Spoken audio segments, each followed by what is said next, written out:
This is Stan J. Caterbone in Advanced Media Group. I'm at 1250 Fremont Street, Lancaster, PA 17603, my home office.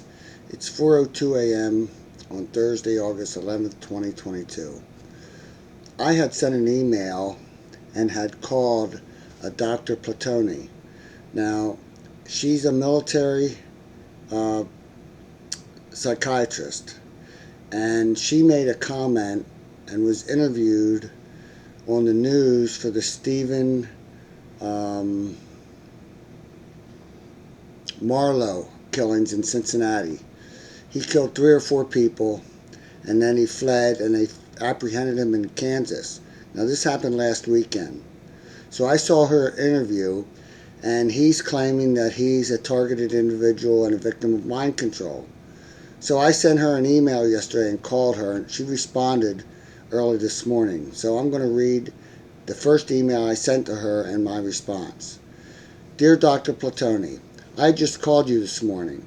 I am in the midst of a new U.S. Supreme Court case. The following document should provide enough information for you to take my call very seriously.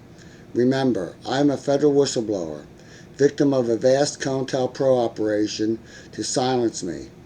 I have an amicus pending in the Nicholas Cruz case. In 1987, I blew the whistle on a black ops program of the CIA and the NSA. I helped pioneer CD-ROM technologies in the late 1980s and early 1990s, and did work for DARPA, NIST, and a host of other government agencies. I may be filing an amicus brief in the Stephen Marlow case, time permitting. Would you like to video conference? Now, it's dated Wednesday, August 10th, 2022 at 9:56 a.m. Now, early this morning, she responded, Dear Mr. Caterbone, this is at 12:30 p.m. August 10th. Now, I didn't get it till early this morning. I'm in no way Thank you for your call and email.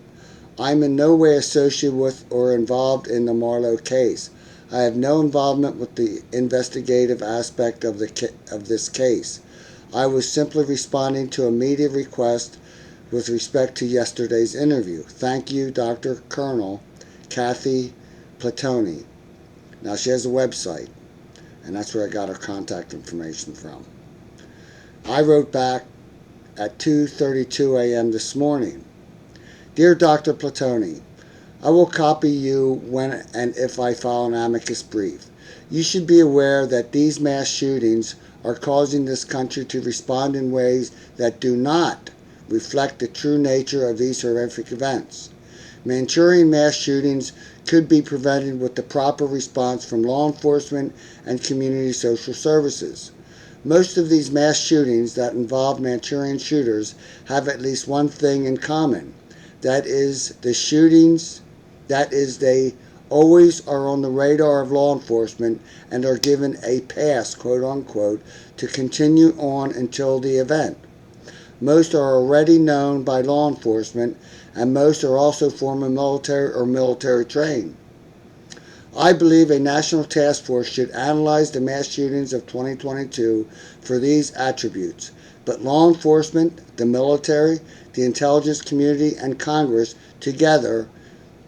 work together. Let me repeat that. But law enforcement, the military, the intelligence community, and Congress together instead work to silence us whistleblowers. Stan J. Caterbone. Again, it's now 4:06 a.m. on Thursday, August 11th, 2022. I'm at 1250 Fremont Street, Lancaster, PA 17603, my home office, and I am in the midst of a new U.S. Supreme Court case. It involves the Muniz case, where the Lancaster City Police are defendants. I filed an amicus in the case, and Judge Schmel dismissed it and wrote that I am not allowed to file any more filings in that case without any opinion or memorandum. So I took it to the Third Circuit Court of Appeals, and on July 25th, the Third Circuit Court of Appeals denied my motion for reconsideration. So hopefully today or tomorrow I'll have that completed, and I'll have a new U.S. Supreme Court case. Now, I did look up the schedule for the U.S. Supreme Court, and their next conference is not scheduled till October 7th, I believe. So that case won't get anywhere until October 7th.